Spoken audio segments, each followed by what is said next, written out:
Ben! Tom! Hello. Hello. How you doing? I'm doing. You're doing. He's doing it. He's doing it, guys. How you doing? Woot woot. I'm doing something. It might not be it, Ooh. but it's getting done. Oh. Whatever it is. I say. I'm getting there. Very good. Well done.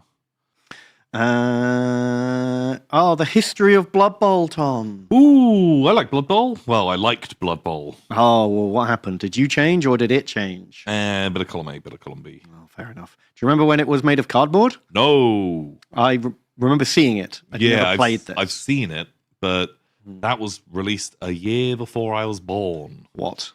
Yes. Oh, no. Which is the one that had, like, the polystyrene pitch? Next one.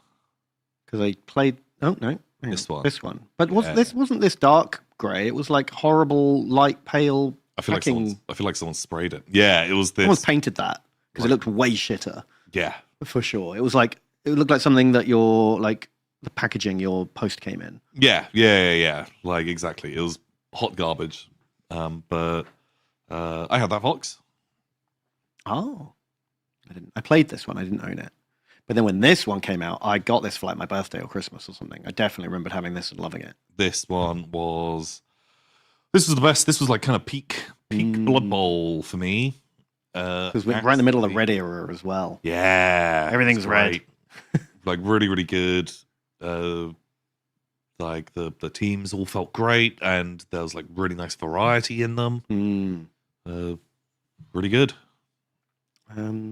The old Khemri? That's a weird one to throw out. I guess they've just put the new ones out. So when it went into Living Rulebook, I think it was really good. This is like... It's when the community basically ran it, right? Yeah, and it was like they had like a great system of, they have like fucking people elected every year to be like the rules lawyers, and enough of them had to approve like a rules change. And so some people would argue made the game fairly stagnant. Yes. But it meant that any of the changes that did make it through were good and well thought through and practiced. Yeah, and because people had been playing this game for so long, like you didn't want big sweeping changes. Like you didn't want balances happening every... You didn't want a 3-month like FAQ coming out. Yeah. Just would like one new team every couple of years. Like even that, like suddenly putting in a new team was like... did that just not happen? I guess most of the teams were already covered at that point. Yeah, it was like a big deal. But also because they had, because you had Fumble, the JavaScript version of the online Blood Bowl, version, where they could pull the data. huge amounts of data, thousands of games all recorded, and also you could like get you could track data of just good players using a team versus other good players. What does that balance look like? What does it look like? Scrubs versus scrubs. If you take the top and bottom 10% of players out, what does that do to the stats? Yeah, and so it meant that like they could like kind of really keep an eye on it. And yeah, man, like played so much Blood Bowl. I went to so many Blood Bowl tournaments. This was like my tournament game. Wow. I got too frustrated with it. I tried getting into it. I played it casually for fun. But when I tried to play it competitively, I get so fucked off with that whole like, oh, I rolled a 1 to pick up the ball. I'll use a reroll. I did it again. My turn's over. Oopsie poopsie. You'll go. Now you gotta go. You've just had one, but sure, have another. Yeah. What about second go?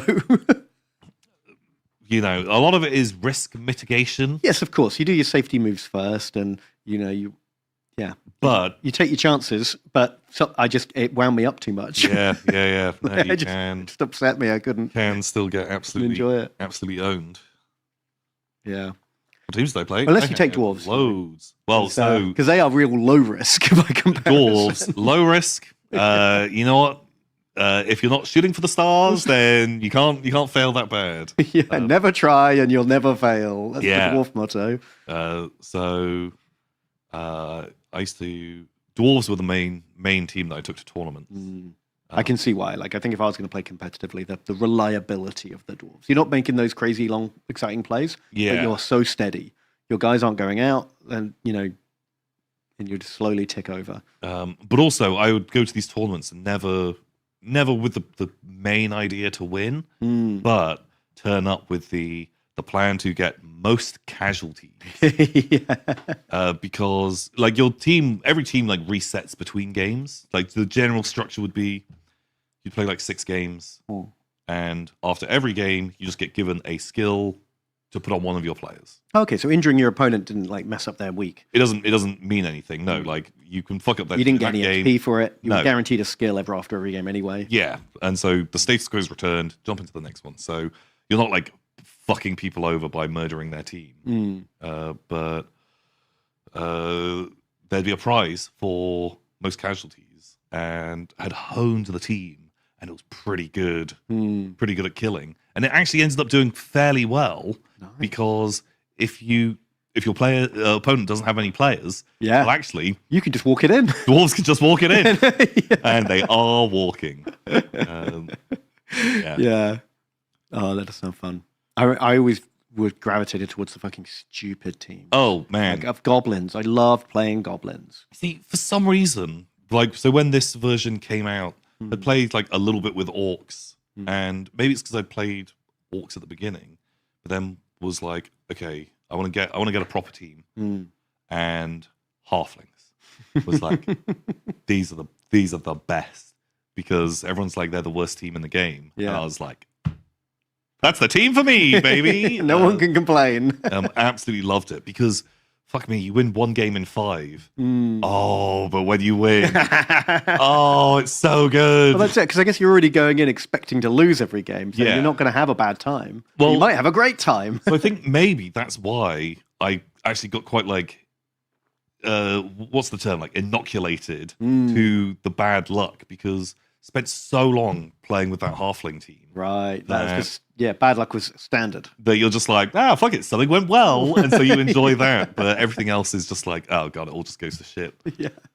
And maybe that just like set my mentality for Yeah, that makes sense. the Blood Bowl from that point on. I tried to get into Lizardmen because I love the Lizardmen like style and aesthetic, and it also on paper looked great. It's basically some goblins with some big friends. Oh my Brilliant. God. But then on the table, I could never make it work because the Saurus, although they're strong, they don't have block, and they're not that tough. Oh, but strength 4. Well, they are strength 4.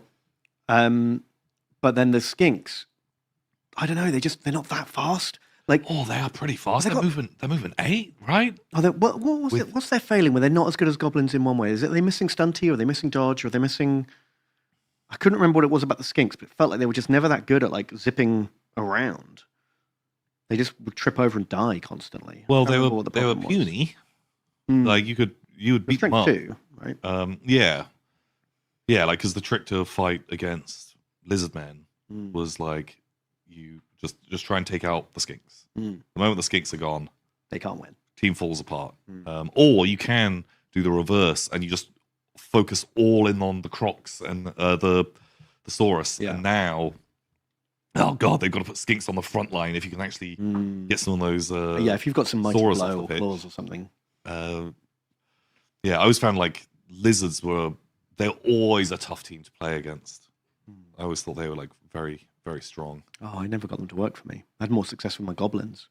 But I guess because if you lose a couple of goblins, you've got a couple spare. Yeah, The you're like, lizardmen do not have spare players. Like, Yeah, I guess it depends on what you're doing because like a bunch of lizard players will do the 6 Saurus with a Croxigor on the front line, oh my god, which is absolute pummel fucking team. madness. But then you only get 4 skinks and you get like 1 reroll with that build. and then no spares, no apothecary. But it gives you holy shit that fucking amount of guys because suddenly strength 3 guys with block, they're going into these like 2 dice uphill blocks all the time, and it's so risky. Yeah, And so not having block, if you just outnumber and you're doing these 2 and then 3 dice blocks with your guys. Sorry, we're getting incredibly bogged down into Blood Blood Bowl too chat. in depth.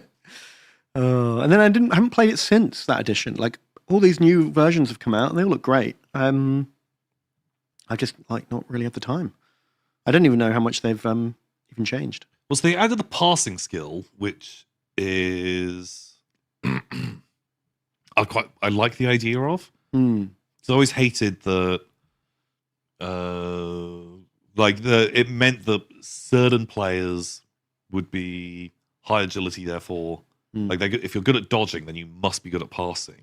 Right, if so you're bad separating that out a bit. If you're bad at dodging, then you just can't throw the ball. Yeah. And so I don't hate that granularity because, from what I understand, across the board, most people just had the same stat as their agility anyway because they've always played like that.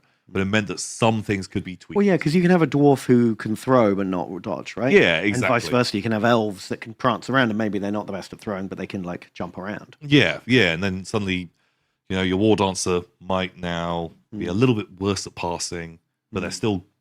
But you want to use them to fight, or do like other goofy tricks.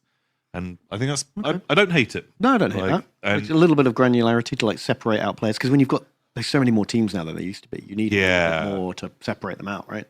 Yeah, for sure. One thing in this new box I've noticed though is tokens. Ooh, that seems to be the new thing.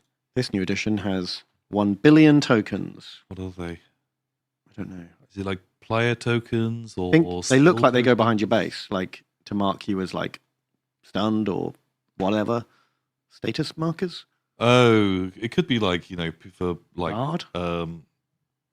Like stunned and knocked down and face down, face up kind of thing. Oh, here we go. Distracted, stunned, dodgy snack. Oh, these are really niche. These are like prone. Oh, so you don't. Oh, that's kind of odd, isn't it? You put the token down instead of knocking your mini over. Rooted. I mean, these are very niche things. I don't know how common eye gouge is. I guess it's more of a thing. I mean, yeah, I can see why you want a stunned marker. For some models, it's hard to tell if they're upside down or not. Yeah, exactly. And having your blitz down to remind you, I've used my blitz, that could save some headache, I guess, if you're having a long turn. But I guess once you've got a sprue, I guess we need some more things to put on there to fill it out. Yeah, okay. No, cool.